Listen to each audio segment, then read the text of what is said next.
issues where you need to discipline the child, you can discipline the child. From the time the child is born till the time the child is 2.5 years old, is an infant. And then after 2.5 onwards, it becomes a child. What's the difference between an infant and a child? Up to the age of 2.5, they're still not conscious enough. They still don't know themselves. They are trying to get an idea, getting a grip of themselves. So their mind is still very, very weak.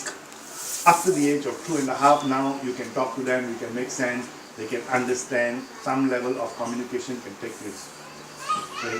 So up to the age of 2.5, please tolerate your child as much as you can tolerate. Please be as loving, as understanding, as everything to your child up to the age of 2. Don't start at the age of 1.5, start putting heavy punishments.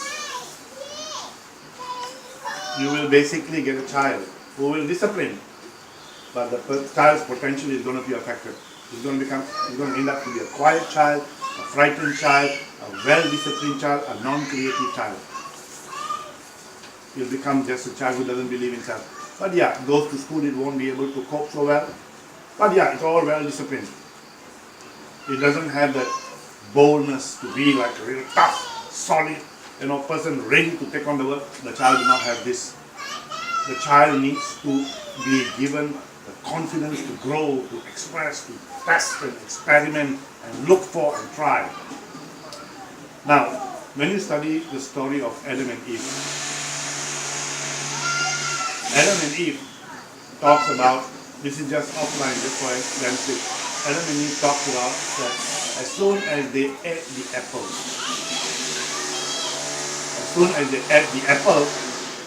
they lost their infancy. They started to wear clothes, they started to become frightened, and all that. Now, my understanding of the story of Adam and Eve was that this apple signifies knowledge. This apple signifies right, wrong. It's trying to be intellectual faculties. Now, a child at that level, if you shove into that child, you should think, you should be careful, you should worry. If you start to shove the apple into this child when they are growing up to the age of 5, the child is going to be heavily indoctrinated. The child cannot behave freely anymore. This time, please do not discipline your child beyond trying to make your child become such a good, loving, caring. You are not allowing your child. You are shoving the apple down the child's throat. The child is not supposed to learn about what is right, what is wrong, beyond just being watched. You can help the child a little bit to guide the child, but you are a girl, you must behave yourself. This child is 3 years, 4 years old, you are already beginning to shove this thing. No, you cannot do this and you are stupid. All of this is basically going to shove apples down the throat of the child, and the child is going to lose its ability to achieve whatever potential they are supposed to achieve, because most human beings' life is character is formed by the time they are the age of 5. So you need to be extremely careful about this thing, about how you raise children. Okay. So when you raise a child on this level, when you are helping the child to understand, to love, to care, then this child will grow in lots of love. The child needs love. The most important ingredient of a child growing up in the first 5 years is love. But like he's crying, how can you get? He has now naturally developed a system where he wants something which is not his, but he is going to demand. How do you have the child to realize that, hey Lord, I'm sorry, but this is reality. This bicycle is not yours, it's somebody else's. These are certain realities which we have to live by. Sometimes we have money, sometimes we don't have money. Sometimes a child wants some toy, that toy you just can't afford. These are certain realities. How do you help a child come to understand this? On one side, you cannot afford to lose this love. The child cannot afford to lose love, but at the same time, how do you explain? So you need to watch this. bottom line which needs to be very clear. Children are not just to be fed. Feeding a child, making sure a child doesn't fall, is not enough. You have to watch the potential of the child. You have to watch the love of the child. You have to watch the growing up of the child. The ability for the child to express, to learn, to develop, to be confident, to be able to achieve. So there are a lot of parents I have seen who they want their children to be so well developed, so well behaved. But the children are living miserable lives. But everything quiet, scolding, discipline and all that. And when you look at these children, when they grow up, when they come to a certain age, they are free from the parents, they go wild. They go wild. They don't want to listen to their parents. They will become independent. Okay? And independence sometimes can be very negative in some sense, positive in many other senses. But these children will become very shy, frightened, quiet, disciplined, don't have ability to mix around, they don't have the social skills, they don't have the bold dynamism skills, which we now have to rebuild in them. So that's when we have to take people in and start building their confidence, building their ability to travel. So this is something which you need to watch very carefully. That your child, you must watch the child's social instinct. The child must be given full love. How you discipline the child, you have to do it very carefully, subtly. Okay? So that the child will always know they can go back to you and trust you and respect you, but you are able to discipline the child. But never blame the child.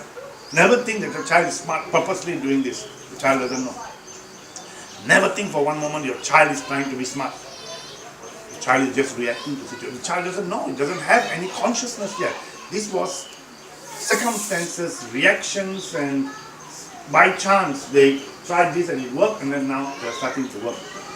So if you don't look upon your children as stubborn, you look at your children as this situation, and you as a parent hold the responsibility of how to usher, how to guide this child towards education, towards balance and all that, then will be good.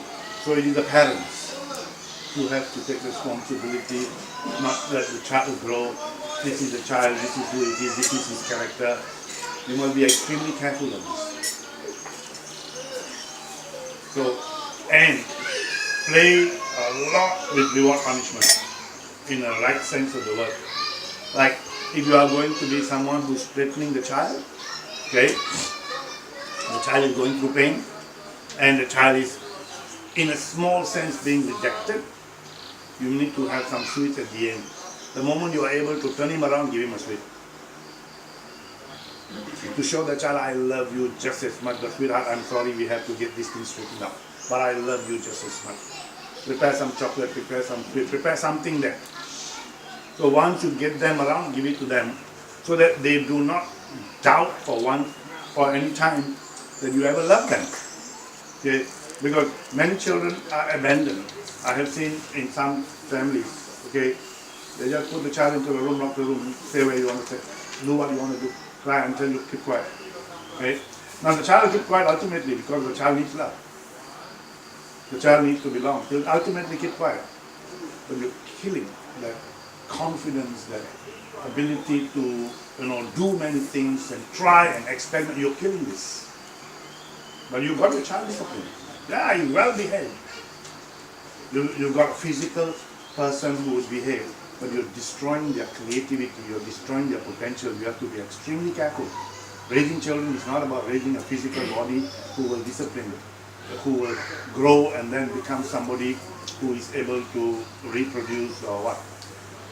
Every human being has two childhoods. First childhood is the physical childhood, and the second childhood is the development of the mind, the intellectual faculty. You need to watch this very carefully and guide the child, and you will. Your children will. And next thing, nobody is a perfect person to raise children. Everybody is going to experiment. Everybody is going to make some mistakes. So don't be hard on yourself. that you accidentally did this or you accidentally did that. Every human being is experimenting with some guiding principles. I have not come across any place where there is a fixed system of how to raise children. There are a lot of guiding principles based on background, based on reality, and look into this consideration and then guide the child. So this is about raising children, as much as I know. Anybody like to add? Any of the mothers reading some books? Like to add? Have you got any experiment which you have tried, it works? Can I add Please. something? Yes. Well, I haven't had any children, so I don't really know about raising children, but every summer since I was 16, I started like a business, so I took care of like 10, 12 children. I teach them tennis, football, swimming. It was a lot of ages, from maybe 6, 5 to 10. So one thing I found really useful is first you need to develop like a sense when they cry. A lot of times when they're playing, it's just there's a call for attention. They are not heard. And if you respond to that call, they will do it more often because they know it works. So you need to get this sense of when they cry, if they hesitate a little bit, you know when it's not serious, and you just need to ignore it because then they will learn it doesn't work. And they will stop doing it just because otherwise they start crying all the time. Every time they hurt a little bit, they will cry, and because they know they want attention, they want love. So if they hurt a little bit and they cry, they know someone will go, oh, how are you? And then they want that because they like that feeling of someone taking care. So I think it's really important to distinguish when they cry because Really cry? yeah, and when they are crying just because they want attention. And another thing I found about disciplining the kids, I found that they really, like you said, they really want like to be loved. So a good way to show them when they did something wrong and teaching them they did, like, if I don't know, if he's hitting someone or he's not listening to you, he's running around, going everywhere. So what I used to do is I will be really cold to him, like for few minutes. I would tell him, no, this is wrong, and then he was like, oh no, take me, or play with me, and I won't for 10 minutes. So he gets the message really clear because he really wants that. So he's not having it, so he knows he did something wrong because he's not getting what he wants the most, and he starts doing it less often, and so I found that really useful because you're not taking care of 10 kids that age alone for 2 hours. Was it a lot of money or not? Yeah, it was a lot of money, yeah. Because I started my thing, so I charged every parent individually. So the more children I had, it will go up really quickly. But yeah, it can be really tough as well. Yeah, very good. The principle was very good. You entertain your child, they want more. Okay. Yes, please. Anybody else like to add?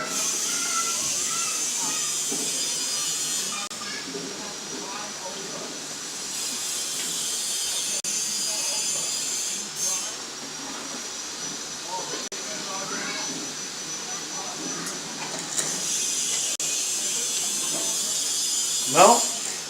Just to add on with Yeah.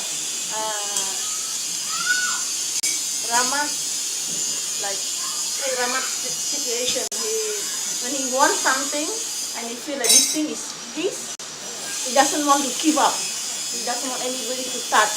So sometimes even this thing is not his, but because he used to play and this thing is his friend thing, he feels very possessive. He just want to.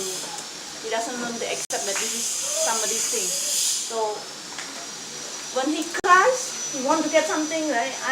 Because I cannot let him take somebody's things, and then the owner is crying, and then he's taking somebody's thing is also a wrong thing. So I try to stop him from this, and try to tell him that this thing is not right, and this crying for a wrong thing it is not good for you because this is not our thing. If this is your thing, then mommy will give to you. Then, but he doesn't want to listen. He just cry and cry. Then when I will explain to him for 1 or 2 sentences. If he still don't want to listen, then I will not hit him. I will not say anything. But I will give him more attention.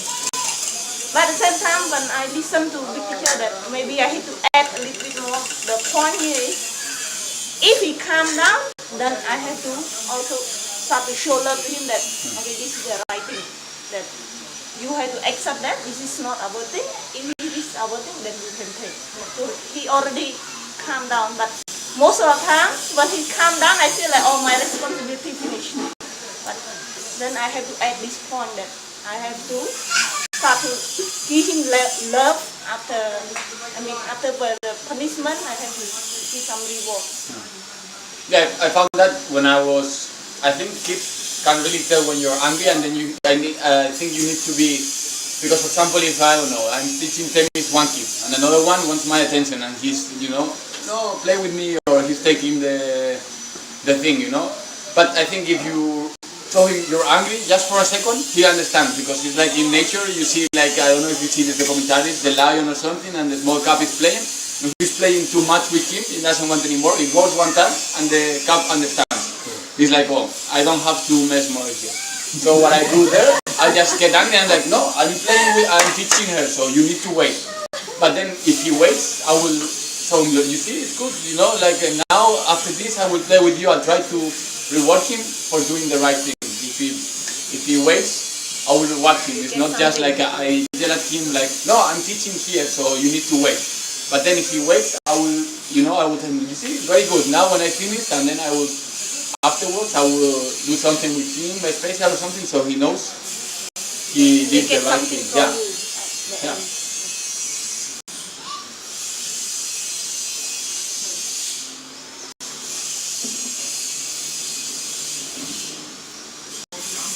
I think when we raise kids, our C for calmness is really tested.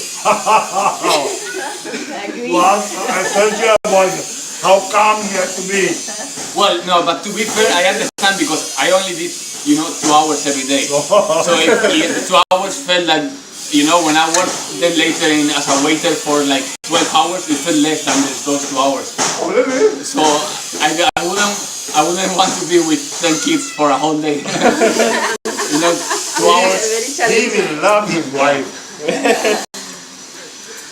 No, I think from my experience it's really different, because I don't have to test my patience that much, because I only have to be 2 hours there, And also the kids there, they see me as someone who they want to play, they like me because, it's their time of the day to go with someone else, and I teach them like cool things, we do games.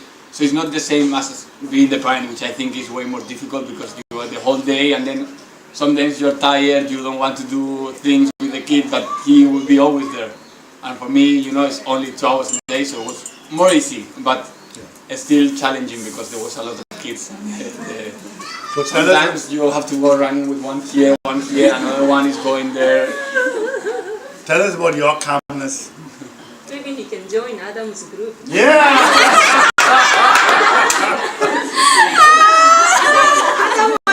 And maybe teach Adam a few tricks. Oh, yeah. Oh, my partner hasn't come yet. His partner is still in Cambodia, right? So last night he was like, how to entertain kids alone? My partner hasn't come. Okay.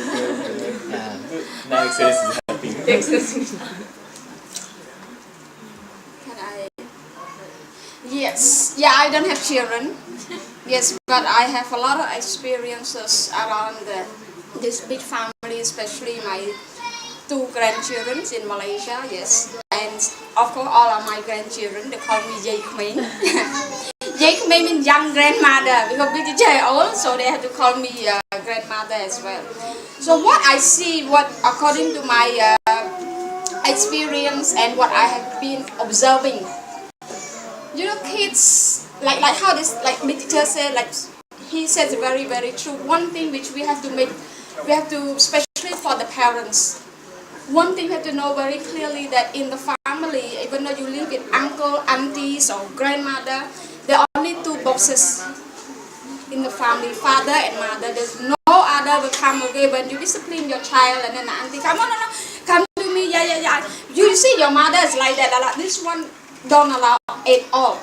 And when I see Saul's family and when I go back to my house, okay, when I am there, when I see my, my sisters, my mom and my auntie, all that, and the children, don't listen to the parents, because when anytime the parents want to discipline the child, my nephew or my niece will run to my grandmother, or my auntie. So they have something to go to, they run away from pain, and go for pleasure. And when everything is, so they know that if I don't discipline, if I don't do this, I'm not going to pay anything. So that is one thing which is very, very difficult for parents to train the child, not through your way, your principle is grown up by, different kind of upbringing, in different kind of doctrinations, and that's why the foundation will be messed up when they grow bigger, because they don't know who to go to. Yeah. So make sure that even though, the child play with the aunties or uncles or grandmother the whole day, the grandparents can look after them, play like how Adam like that. But any problem when come to administration, administration, yeah, discipline, they have to know that only the two bosses. And if one boss, okay, for example, that boss, the father correct one, correct the child, the mother shouldn't get involved, should support the father to correct. Oh yeah, I agree, I think you should follow your dad. I think that is not right. I don't know, you saw your problem. But now when the mother come in and say, oh, come and all that, the same. We cannot strengthen the child will not learn from that. And that is very, very good if we want the child to, have the balance, the discipline, and also develop their potentials, enjoyments, and all of that. This is my observations.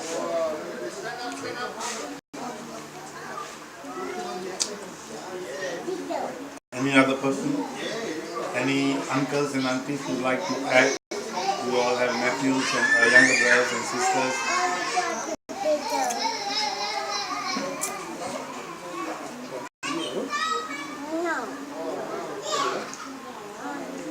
Yes. Yes. When I just delivered Amy, I delivered Amy and I was raising Amy in Laos, and I was thinking about raising kids.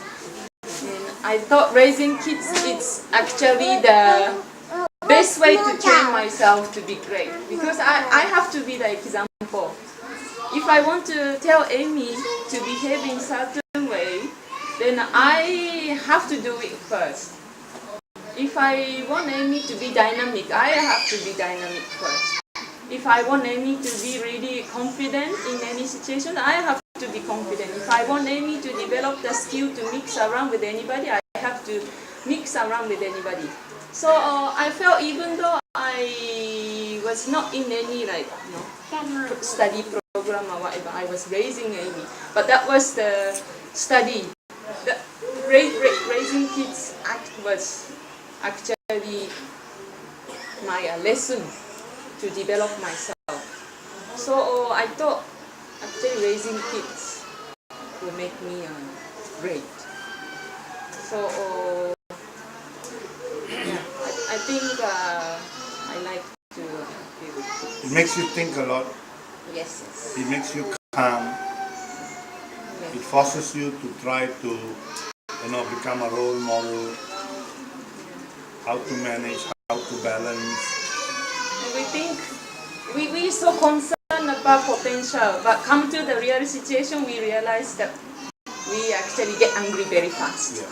We get caught in a name because my kids are crying. I feel shy. What will others think about me? Because they think I'm not a good mother. I have to control them. So these names are also involved. So this is a really good practice to be calm and focus. Don't worry about the environment. Just focus what is needed for the kids. So it's a very practical act of practicing being great. And 5 years of dedication to your children will give you the fullest happiness for the rest of your life.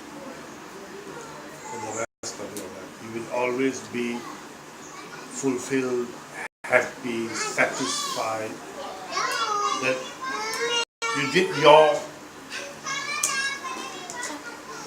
best for human beings to grow up, and to see your children grow up, come up, is really very good. Otherwise, if your children just left on their own and you do not care for them, and they grow up and they become, influenced very strongly by negative leaders or negative peer leaders, friends who are negative, and then these children don't get educated, don't develop productive activities, you will regret. But you give that few years to your child and really give them a solid foundation, you would be so happy. You would be extremely happy. Anybody else would like to add? Comment? Yes, now. Yeah, I totally agree that raising children really requires calmness, and I think as a knowledge, everybody understands that we need to love the child. It's the love, the care, and this one is very important. I think the mothers are aware to love, but how challenging it is to really actually control or to give full love 24 hours. For example, I just remember because a lot of expectation, I like, for example, cook when Hadomi was started to eat food, and I was very happy cooking, and next moment, all the food is on the floor. It's like, okay, and a lot of things that Did you okay? Okay. Okay. Because she's not aware, and she's just doing it. And also, she won't eat and care. And if you don't eat, you don't become bigger. But how can like 1-year-old child understand, or 6 months can understand how to find ways, how to make this and that? It's a lot of not blaming the child, but how to find ways, how to actually get information, how to get advice, or what is the way. A lot of thinking, a lot of ways to actually find ways to make to solve the problem, because a lot of problems will be here, will be along the way. But to find a way, experiment. I believe a lot of calmness and experiment was there, and yes, and whatever, like how Sachi told me, this is my training. It's a view. If I expect, I will get angry, upset, or feel disappointed or something. But wow, God is really testing me. God is. I think in a way it's a challenge. It's a situation, but if I start to have a lot of expectation, I want her to behave like this, behave like that, and then I know as a knowledge I need to love, or that, but I think that all the mothers are struggling or to find ways to actually carry that out. So that was one thing. And for example, like recently, like Kazuki, he's like almost 2.5 years, and he cries when he's sleepy and hungry. He just he's not aware of many things. I want to take a bath. When I bring him to take a, no, mommy, I don't want to take a bath. I want to drink milk. I give me. I don't want to. He wants, but he doesn't. He actually does not know what he actually wants. And again, test how to be calm and these and that. But I'm many situations, and if I do sometimes like control and these.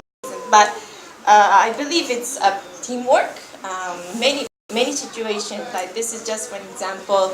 And Kazuki, he just cried like at night. He was not aware and crying for many hours.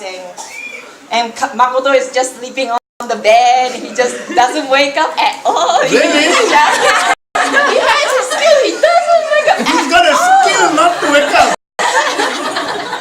I was like, wow, like 2 hours just walking around, and he's like, just knock on, and I just needed his help. I just woke him up. Can we just carry him for 5 minutes? I need to calm myself down. Oh, okay. And he's like, he doesn't know what is happening. He's carrying his liquid. I just learned a new skill. Yeah, but I don't blame him because it's his skill. He's not sensitive at all with crying and all that. So yeah. So, but I needed that support. I needed someone. If I am not in a situation, I just want to leave. Like Harumiya Kazuki, and I just want to go back. But I go in and I just need to calm myself down. Okay. And then after 5 minutes, bring him back. He went to daddy. He came back to mommy. He's already settled. So this kind of patterns, and I believe a lot of support cannot really without a community, without the not without, but with the support. I think it's really able to love or to have the ability to raise the child. That's what I'm feeling.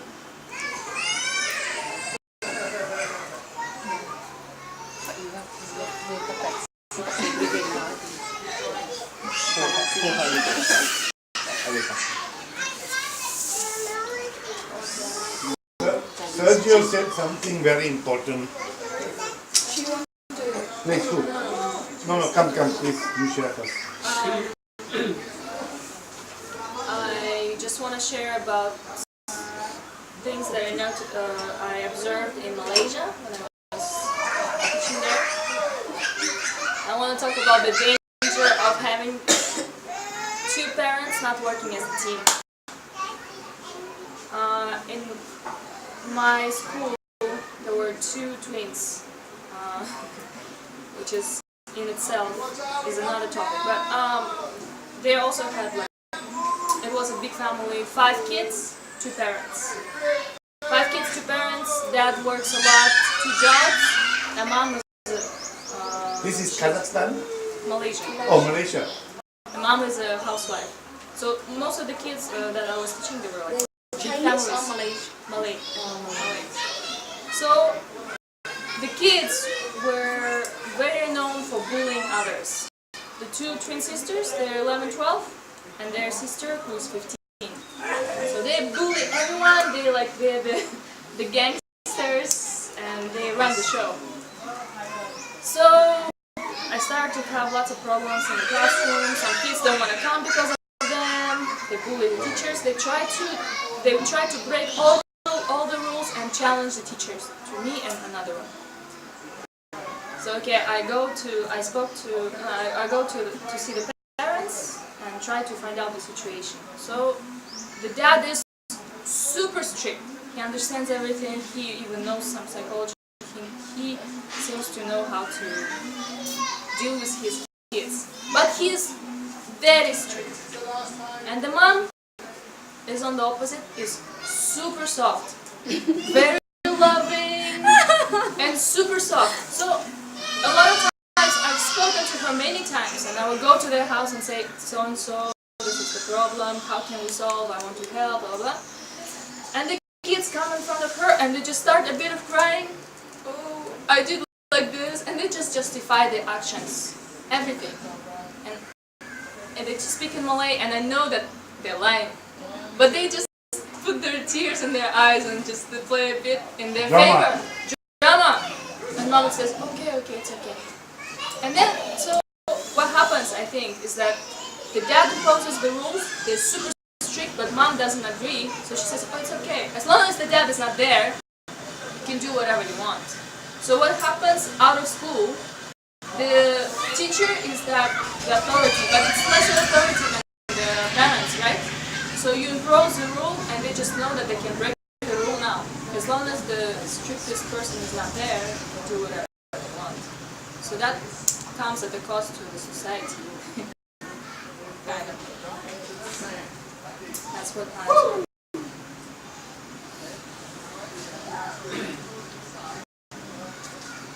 Some more? Yes.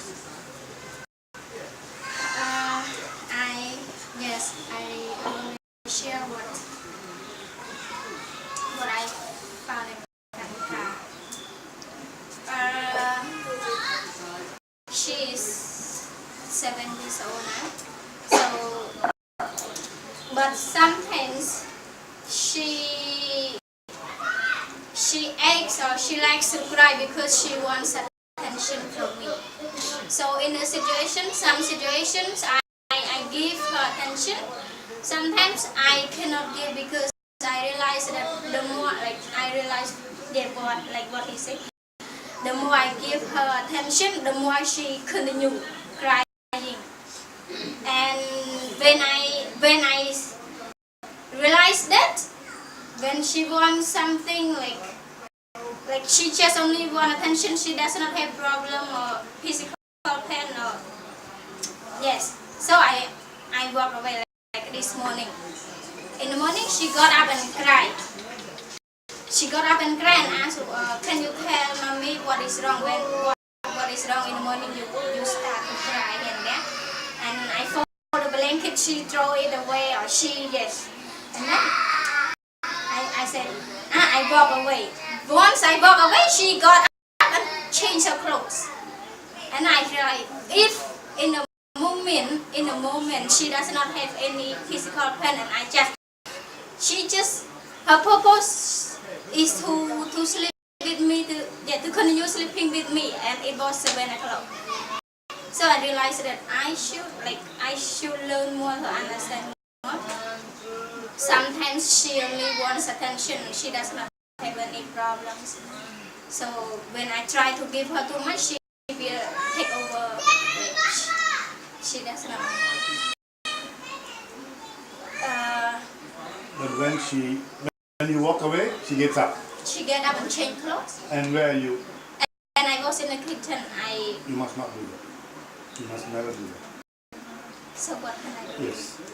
The moment you walk away and she changes, now be there. And wait for her. She needs to know you love her. If you walk away completely, she thinks you don't love her. I told them to. She must know you love her. Meaning to say, you should use these tricks just to straighten her mind. You must never allow her to think that you actually abandon her. Now she's on her own. You should try to become a little bit more conscious. The moment they change, give them some reward. So that they never think that you are using your anger to discipline them. They must never know that you are using your anger. They must know you are using your firmness. You love them, but right is right, wrong is wrong. Not anger. When we walk away, a child will have in their heart that my mommy doesn't love, but I have no choice. I have to go to my mommy because I depend on my mommy. So this is what you must try to improve. But your case is understandable a little bit more than other mothers because being a single mother, you're a single mother, you are already having to do so many things and you're already amazing as a person. But if you can add this little bit consciousness that never let her think that you are using anger. Because you are not using anger, you are using love. Okay? Because you are bringing back food. But the child doesn't understand. The child divides the activity. Their mind forgets things in no time.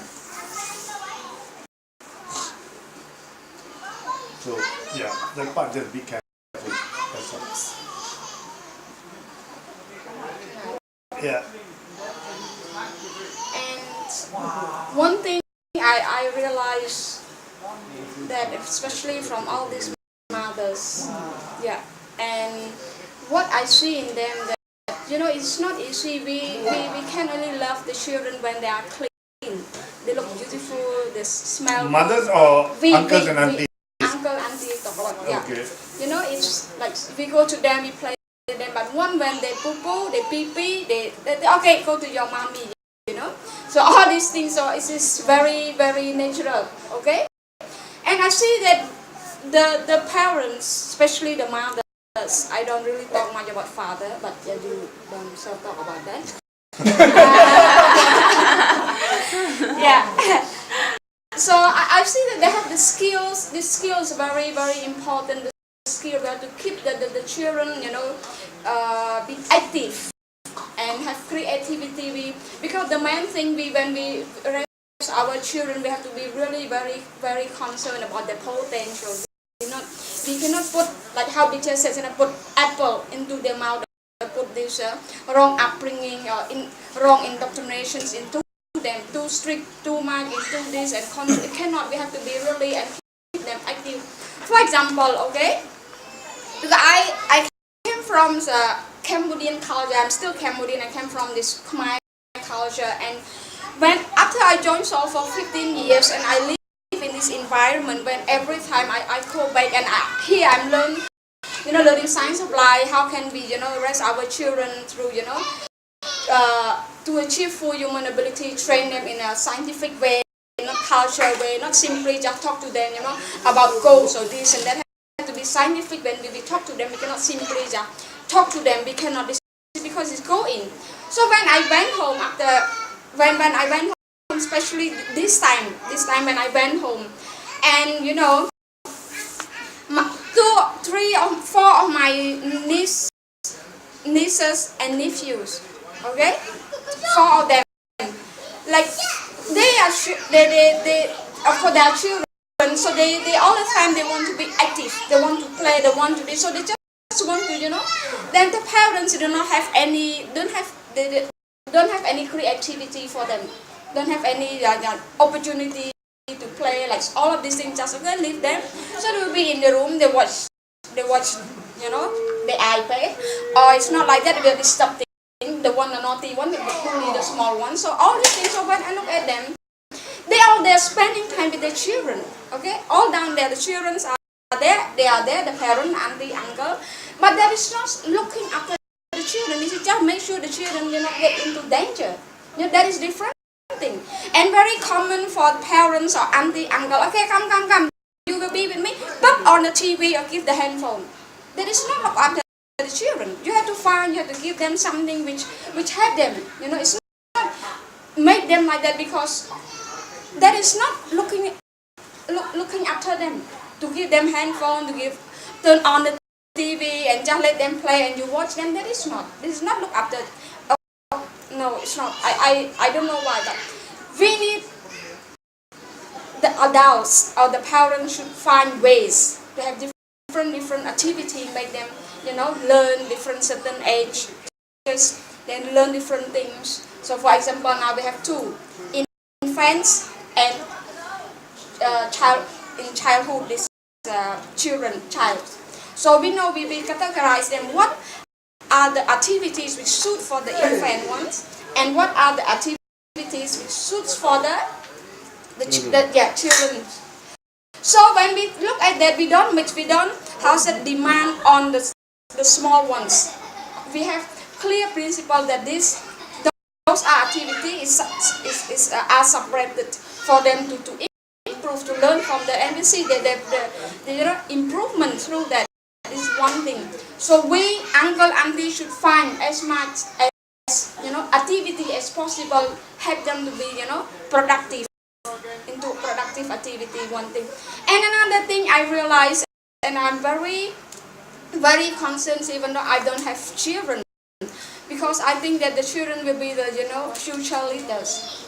If you train them nicely, now that you really look after them, and sometimes they just want to try something which is not good for them. Okay, they just I want this, I want that. You say no, that is not good. It's not for you. I think no. They will not listen to you. An example, okay? In Malaysia, I have like 3 times of experience and look after the really almost full time. So the first one was that, right? And like 3 months with the teacher Amajit sons when he was 7 days. When he was 7 days until 3 months, he was really full time with us, with teacher and me. And then after that, Ram, like we all together and spend a lot of time. He was all the time, like family. I was full supporter to Danu, whatever her way of raising. I was her great supporter, and he wanted something. He wanted to try something. There was a big glass, very big CD's glass, CD like a big glass, and his hands is not big, his hand is small, so when he hold, he cannot, hold fully. Shoot the glass with sharp off. So I told him like 3 times, I said, you shouldn't use that glass, you should use something, use your own glass. He said, no, I'm a big boy, I can do it, he just proved me that I can hold that big glass. I said, okay, not to make CDs feel, upset with the glass, we got another glass. I said, yeah, you can try different glass, the same thing, but you try it. So that day, I said, up to you. He went and I put water, and because first the weight of the glass was not heavy, so when the water, fall more, it became a boop, it fell down. He almost cried, almost anything, so I didn't say anything. It's okay, fine. I said, it's normal. I told him that it's when your hands are small, okay, you cannot hold big things, right? So when you bigger, then you can. So he felt good. The next day I tested him, I gave him the CD glass. He said, no, I think I shouldn't use this, but I use my glass. So we do not make him to feel that, oh, he make a mistake or whatever. It's not ready for him yet. Yeah. So we have to spend something for the experiment for them to learn, to realize, to see in a very scientific way. Yes. Children need to challenge. They need to try. They need to experiment. They need to try to climb the tree. And sometimes they're not ready. There are 2 dangers, like what she said. If they fall and they hurt themselves badly, they can develop a mental block never to go near the tree. Okay?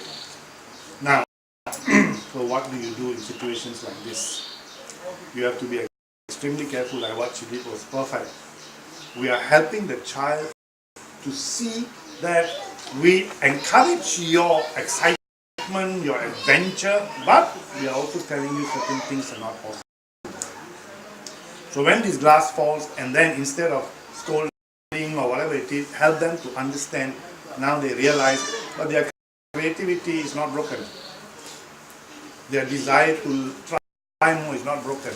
I will tell you a true story of an adult in a different picture, and I want you to understand this principle because this is very, very important for child raising. There was this girl. She is a medical representative. Okay, she goes around meeting all the doctors to sell medicine. So she goes to different towns, so she drives around. One day we were all in her car. She just became a medical representative. She just got her driving license, and she had been she'd been driving for a few months. So we were all going for a trip, and she was driving the car. She was driving one of the small cars. And there was a bump, there was a pothole. The car went into the pothole. Forgot to mention that her chair, she's such a short person that she put a brick under her chair to make the chair higher. This is, I'm talking about 20 over years ago. Cars, not today's cars with all kind of buttons. It can even put you, in all kind of position. So she put a brick. When the car went into the pothole, the brick fell off, the car seat fell onto the rear level.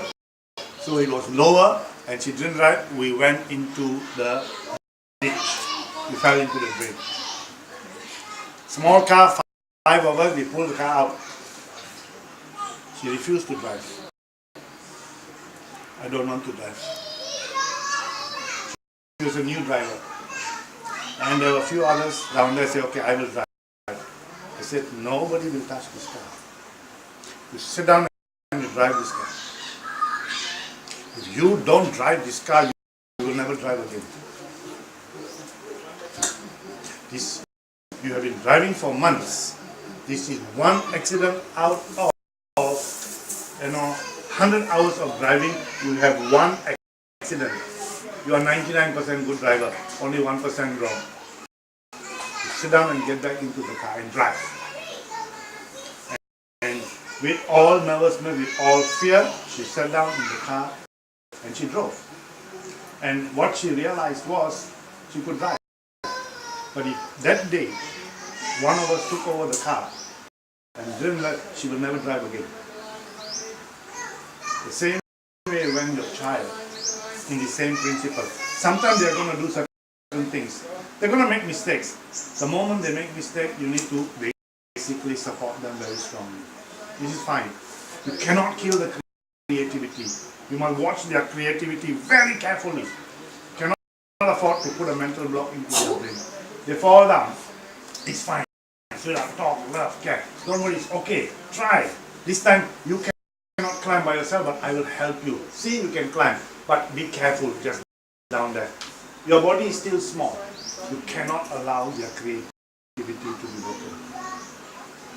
Very important. And like what Chili said just now, very good. There are stages of child education. Stage number 1 is infancy. Stage number 2 is childhood. Stage number 3 is as the child becomes a little bit older, becomes youth. Now, just for the benefit of religion, when you look at Abraham, the law during the time of Abraham was survival of the fittest. When Moses came, he said no more survival of the fittest. Survival of the fittest means you have to take and survive by yourself. When Moses came, you are not allowed to be the first to attack, but if somebody attacks you, you can retaliate. Because Moses comes 1,500 years or 2,000 years after Abraham. And then when Jesus Christ comes, he says now you have to go one step further. When somebody slaps you, you cannot retaliate, you have to forgive. Like that religion. So the same way with your children, when they are at that age, you need to encourage them to be wild. You need to encourage them to fight. You need to encourage them to adventure, to try, because they still want them. As they grow older, you can teach them. Like now, these children who are 2-3 years old, 3 years old up, you can start teaching them. You should not be the one to start. But if somebody steals your ice cream, you can hit. But you should not be the one. As they grow older, you can teach them to forgive. Children need to learn this in stages. But if you try to make your child learn how to be somebody when you steal the toy and forgive them when they are that age, they will hate you. They need to be able to grow step by step. I know what Sergio was trying to say is, for older children, younger children may not work, may not be too early, but for older children, they get the message. Enough. But this, you cannot do with these Ronas and all that kind of thing. They're still too young. But as they grow older, Touch can. touch can, because you are playing with 6 years old up, right? Yeah. Yeah. So as they grow a little older, this is also very good. They need to know, look, your time will come. Enough for a while. You need to be able to balance this. But I also find that when you like yell at them like this, you never have to do it when you're angry. You have to do it when you're calm. It's just a way of telling them where to stop. But it's not because you're angry and you're expressing your anger. Because it's different kind of yelling. Interesting that you say that in Islam, the law is you cannot correct somebody unless you are calm. This is law of Islam. You are not allowed to correct somebody if you are not calm. You cannot correct somebody when you are in anger, when you are in revenge. No. Only if you are calm, then you can demand for justice. If you are not calm, you are not allowed to demand for justice. This is one of the laws of Islam.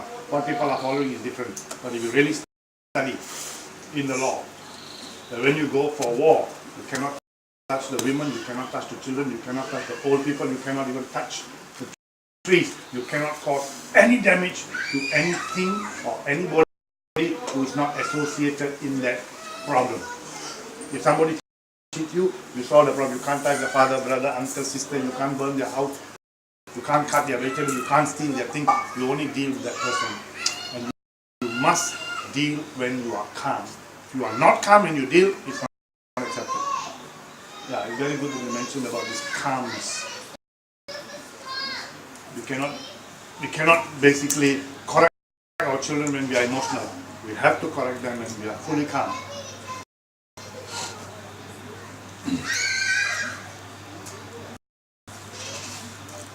Okay, 9:30 today. One group is going to the hospital, another group is going the other side, and another group has got a little bit more work to finish. So okay.